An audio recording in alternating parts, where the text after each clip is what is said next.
पोटली जैसे जैसे चढ़ाते जाओगे ये घुटना बदलने की जरूरत नहीं पड़ेगी, डुकरिया ऐसी चलेगी चक रहेगी। और क्या कमरा भी है, शादी आई एक में 6 भरा, 6 इसलिए भरा तुम रात भर सत्संग करो, भजन करो, स्मरण करो, और जितना सत्संग का आनंद हो सकता है। अपनों के बीच में तो हमेशा रहते हो, पर दूसरे को एडजस्ट करना तो सीखो। जरा विचार करो, तुम अपने कमरे में दूसरे को एडजस्ट नहीं कर रही तो ऊपर जाएगी तो भोलेनाथ कैसे एडजस्ट करेगा? सोचो तो सही है, विचार तो करो।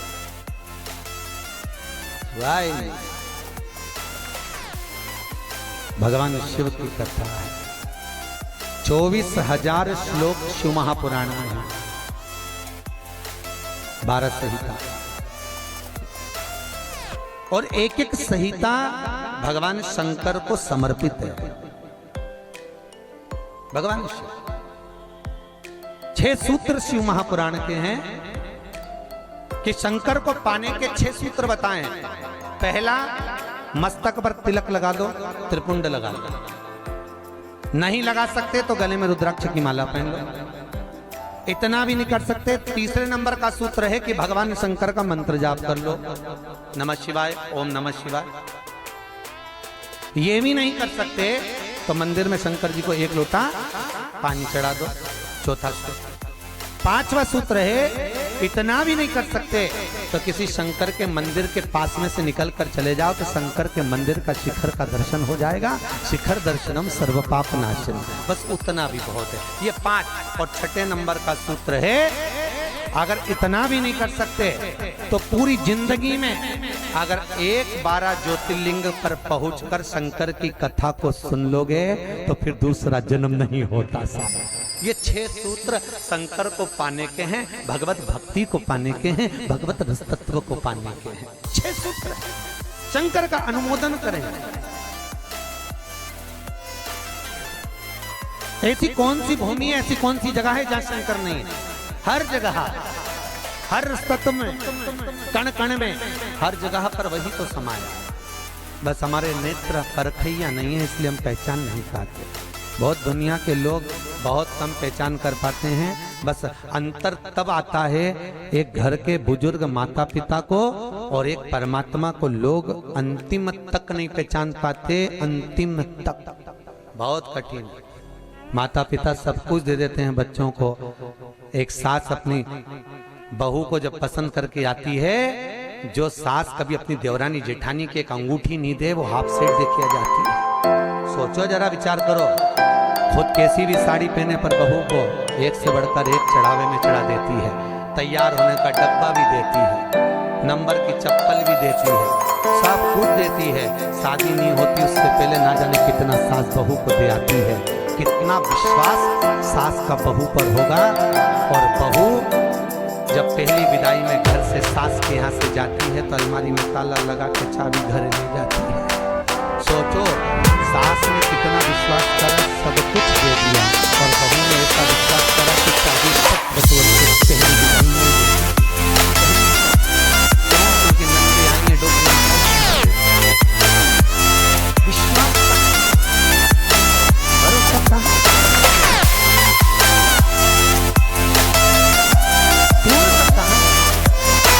भगवान शंकर की कथा करेंगे। 6 सूत्र में से अगर एक सूत्र भी भगवान शंकर का आपकी जिंदगी में आ गया तो जीवन का आनंद देने वाला होगा। ध्यान देना, कन्यादान जो तुमने करा है उसका पुण्य तुम्हारे मरने से पहले हो सकता है कि समाप्त हो जाए। अन्नदान जो तुमने करा है उसका पुण्य हो सकता है तुम्हारे मरने से पहले समाप्त हो जाए। क्योंकि कई लोग कहते हैं हमने कन्यादान करा, हमने वस्त्र दान करा, हमने मुद्रा दान करी, हमने स्वर्ण दान करा, हमने अन्नदान करा, हमने भागवत कराई, हमने रामायण करवाई, हमने गीता करवाई, हमने तीर्थ करे, हमने व्रत करे। ये सारे पुण्य तुम्हारे खाते में है। एक पन्ने में तुम्हारे पुण्य रखे हैं, पर एक पन्ने में जो पुण्य इकट्ठे करके रखे हैं तो पापी तो देखो कितना करो, पापी तो देखो मालूम पड़े मन को किसी की निंदा कर दी, उसकी पुण्य में खत्म हो गई। हुआ कि नहीं हुआ? अरे बोलो तो सही, लेके आई थी, करते जा रहे हो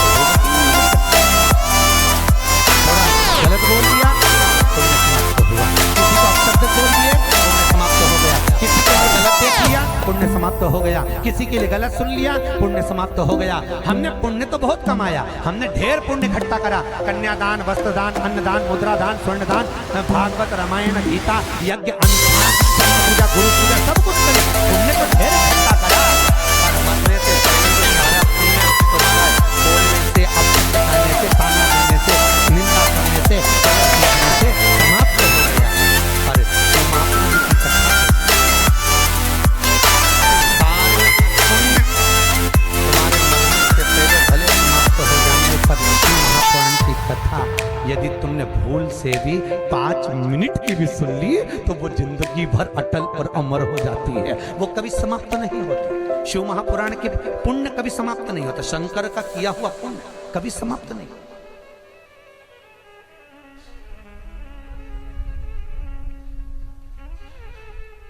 आज वो कोई कह रहा था गुरुजी वो हम पोटलियां बना के लाए हैं, तो एक एक मंदिर में पोटली चढ़ाए और कई चढ़ाए। हमने कहा लो आए हो इतनी दूर तीर्थ करने के लिए, 5 रुपया 10 रुपया 2 रुपया चढ़ा। 84 महादेव का क्या बार-बार दर्शन करने जाओगे? ब्रज 84 कोस की परिक्रमा तो तुमने ना जाने कितनी बार लगा ली होगी ब्रजमंडल में पहुंचकर, पर 84 महादेव का दर्शन करने के लिए।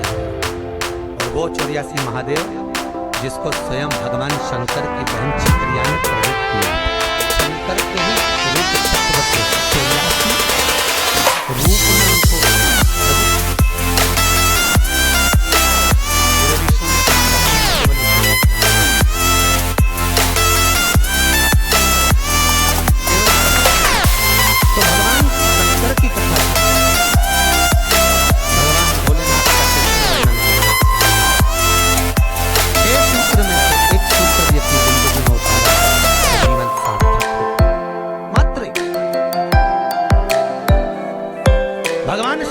पावन कथा का रसतत्व ग्रहण करें। एक देवराज नाम का ब्राह्मण शरीर में ताप पड़ गया, और शरीर में ताप पड़ने के कारण बहुत ताप पड़ा तो शंकर के मंदिर में पहुंच बैठा। अब आप तो थोड़ी देर में शंकर के मंदिर में कथा हो रही थी, प्रवचन चल रहे थे, शिव महापुराण का चरित्र चल रहा था, और ये थोड़ी देर में पंडित जी चिल्लाए हर अब जैसे पंडित जी चिल्ला तो इसके शरीर में ताप पड़ा, इसको आ रहा बुखार, अब बुखार आए तो कहीं तक चिल्लाए, दर्द हो कहीं तक चिल्लाए तो बड़ा अंदर से खट्टा बता मेरे तो शरीर में ताप पड़ रहा, हमारा घर हमारे चिल्लाए बोल सकता नहीं। ताप पड़ते पड़ते पड़ते पड़ते थोड़ी देर में ये चला शंकर के मंदिर से कथा श्रवण करता, थोड़ी देर में ताप पड़ा, बुखार आया, दर्द हुआ, सब कुछ हुआ, पर शंकर की कथा तो शरीर में पहुंच गई, इस आत्मा तक पहुंच गए।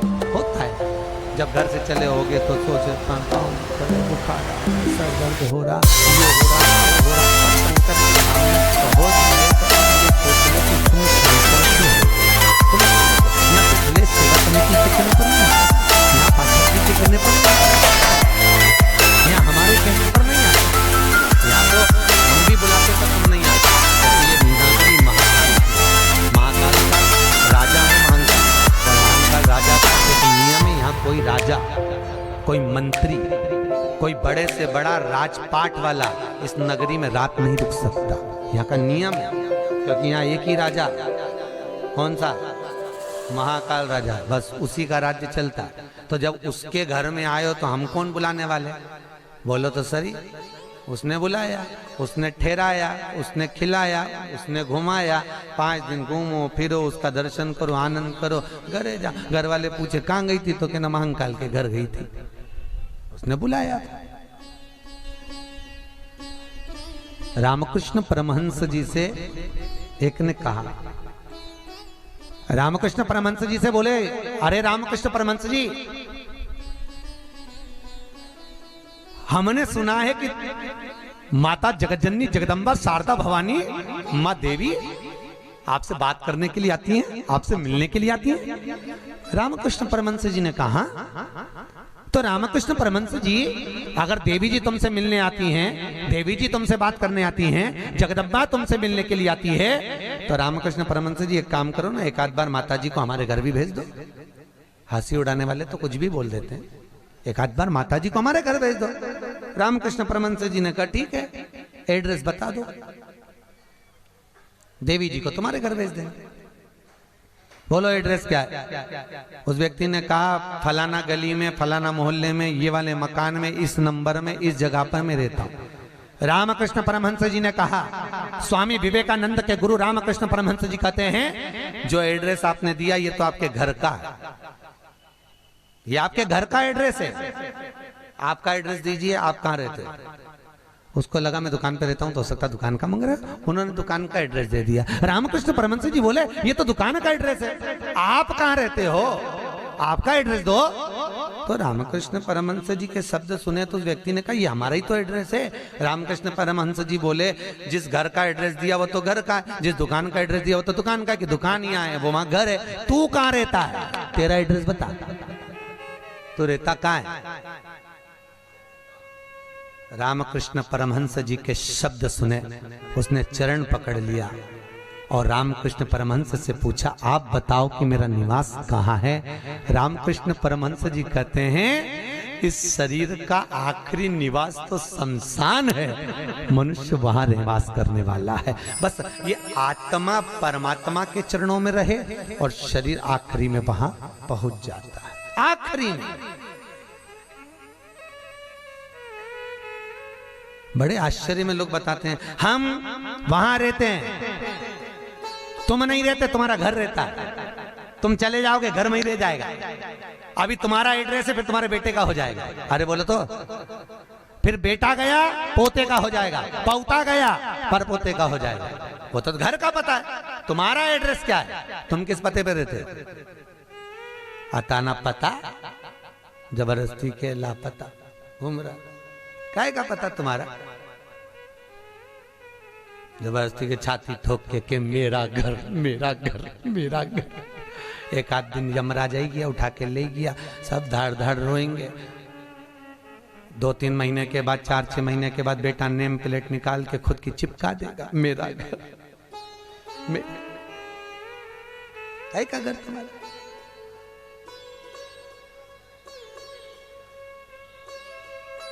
क्या कहा? सज धज के जिस दिन मौत की सहजादी आएगी, ना सोना।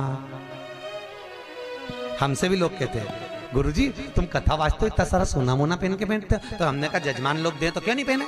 अरे बोलो तो दीजिए, कई करे कई बाद में जोड़ जोड़ के औलाद के देखे ना, तो है तो तुम्हारे पास भी, बस तुम भी जोड़ जोड़ के लाख कर में अलमारी में लाख कर में, और एक आध दिन मर गई और सारा पड़ा की पड़ा रह गया, ऊपर जाके याद करेगी वाला हार तो पीना ही नहीं, फिर कई मतलब का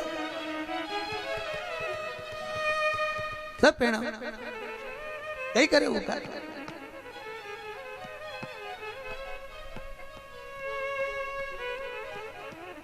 उसका करे क्या? जितनी साड़ी धरी है सब पहन लो जीजियों, बाद में किसी काम की नहीं, सब धरी ले जाए। ऊपर जाती जाती यमराज सेकेगी, नीली वाली तो पहनी नहीं थी, अभी पीको लगवाई थी, एक बार फिर से छोड़ दे वंश मोल, फिर से छोड़।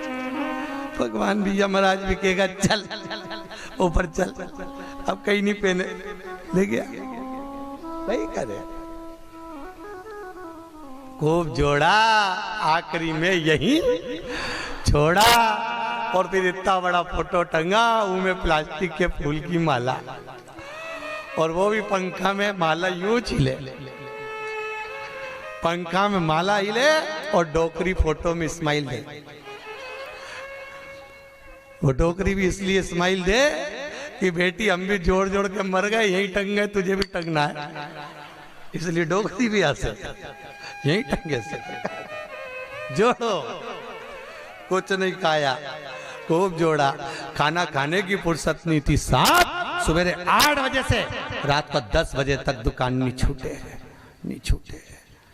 एक एक ग्राहक के लिए बैठा दिया, और आखिरी में सब छोड़ के घर के लोग अर्थी पे भी ले गए, तो बांध के ले गए, सबको मालूम है मर गया, उसके बाद भी ना जाने क्यों बांध के ले जाते, और खींच खींच के बांध, खींच और खींच और खींच। अरे सबको मालूम है मर गया, कोई भगेगा थोड़ी ना, काय को खींच, हल्की बल्कि बांध दो। ले जाना तो है नहीं, और खींच खींच के बांधी, क्योंकि इनको डर इस बात का लग रहा, उठ के भग गया, अब उनको तो कुर्सी भरना, उसकी जगह दूसरे को ले गया तो इसी को ले चलो, जैसे कहा करो उसका क्या।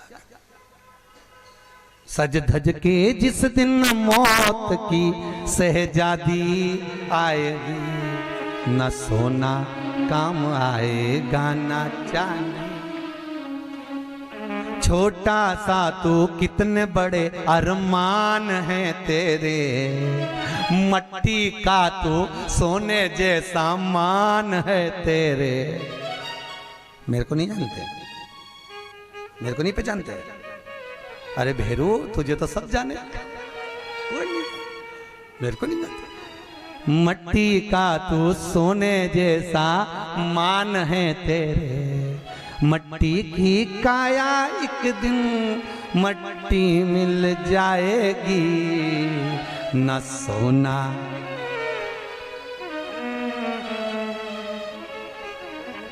कई करोगा फिर।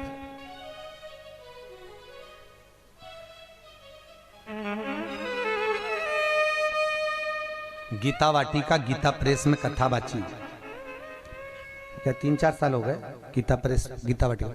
उन्होंने कहा गीता वाटिका वालों ने, गुरुजी हमारा गीता प्रेस वालों की ओर से कैंसर हॉस्पिटल चलता है गोरखपुर में, आप चलिए। देखने गए, बड़े बड़े करोड़पति भी अटैची लेकर पैसे की खड़े थे कि मेरे पिता के कैंसर ठीक कर दीजिए।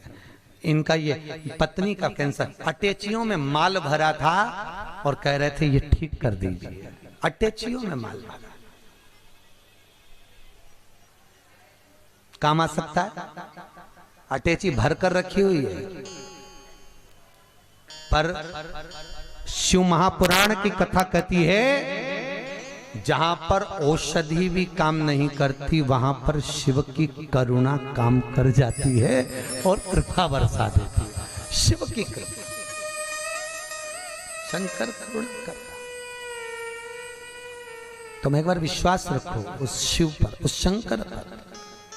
देवराज ने प्राणों को त्यागा, प्राणों को त्यागा तो भगवान शंकर के धाम में चले गया, क्योंकि भले 5 मिनट की भी कथा सुनी हो, चलते चलते भी अगर शिव महापुराण तुम्हारे कानों में पड़ गई हो, चलते चलते भी अगर तुम्हारे कानों में एक शब्द भी शंकर की कथा का मिल गया हो, तो वो शंकर की कथा कभी छिन्नित नहीं होती, वो शंकर से मिला देती है। शंकर से,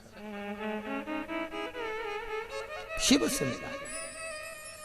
देवराज मोक्ष पा गए। फिर अगला चरित्र सुनाया एक बिंदुक नाम का ब्राह्मण, जिसकी धर्मपत्नी का नाम था चंचुला देवी। बिंदुक जो भी लाता वो चंचुला को लाकर देता। क्यों देता? क्योंकि पति का नाम केवल पति है, पर पत्नी का नाम धर्म पत्नी है।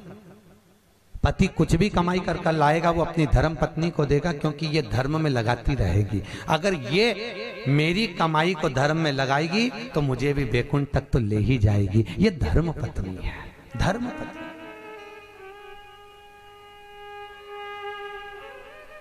एक कथा के मुख्य यजमान गोपाल मंदिर वाले महाराज जी बने हैं, पंडित जी, पाठक जी, परंतु इनके मन में कथा का आया ना आया वो बात की बात है, पर धर्म पत्नी हमारी भाभी जी, इनका मन में कथा सुनकर मन में भाव आ गया, गुरुजी एक कथा कराओ, बस ये कृपा।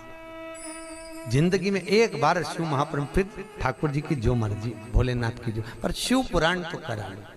हजारों हजार भागवत, हजारों हजार राम कथा, हजारों हजार गीता का स्मरण करने पर भी जो पुण्य प्राप्त नहीं होता, वो मात्र एक दिन की, मात्र 5 मिनट की शिव महापुराण श्रवण करने से प्राप्त हो जाता है साहब। शंकर की कथा का रसतत्व ग्रहण करने से प्राप्त हो जाता है, मात्र एक क्षण की, एक क्षण। और बहुत किस्मत वाले हो साहब, आपके बच्चों ने, आपकी बहुओं ने, आपकी बेटियों ने, आपके परिवार वालों ने आपको जमा कर सूटकेस अटैची जमा कर भेजा है साहब। आपकी बहुओं को, आपके बेटों को, आपकी बेटियों को धन्यवाद दूंगा। उन्होंने कहा मम्मी जाओ, पापा जाओ, हम बोलते हैं, हम बुक कराते हैं। और मैं धन्यवाद दूंगा पाठक जी आपके भी बहन बेटियों को। उन्होंने कह दिया मम्मी तू कथा करवा, पापा आप लग रहो, अपन करते हैं व्यवस्था, सब आनंद होगा, कथा का मस्त होगा। ये जीवन का सुख है साहब। याद रखना, कोई एक बेकार काम करते हैं तो हमारे पितरों को लोग देखने तक नहीं जाते, पर घर का एक व्यक्ति भी अगर पुण्य का कार्य कर लेता है तो उसके पूर्वजों की पीठ स्वयं नारायण जाकर थपथपाते हैं कि तेरे वंश में कोई पैदा हुआ जिसने सत्कर्म करा, सत्कर्म किया।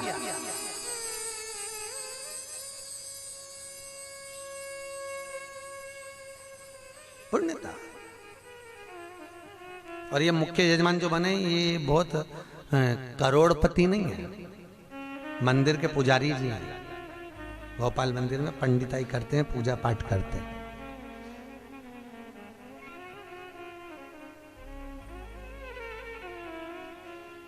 उसमें भी शायद मेरे हिसाब से, मेरी सोच से तो 3-4 हजार रुपये महीना कुछ मिलता होगा।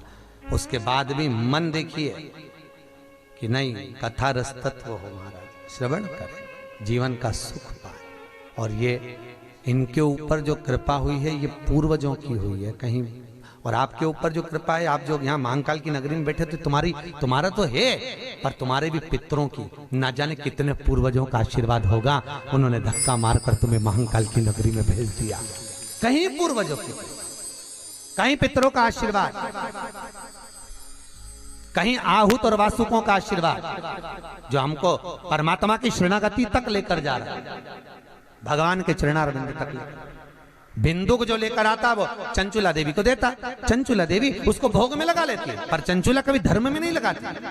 धर्म पत्नी का लक्षण है कि पति की कमाई का एक अंश निकाले और वो ले जाकर कहीं सत्कर्म में, कहीं धर्म में लगा दे। एक अंश निकाल कर वो धर्म में लगाए तो धर्म पत्नी है। पर आजकल की पत्नियां ऐसी हैं, निकालती तो है पति की कमाई का, पर सब डेंटिंग पेंटिंग में लगाया थी, वो धर्म में लगा ही नहीं पाती, धर्म में लगे ही नहीं। वो कितना ही प्रयास करें। कई माताओं की आदत रहती है हर बार सोचे सत्यनारायण की कथा कराऊंगी, सत्यनारायण की कथा कराऊंगी,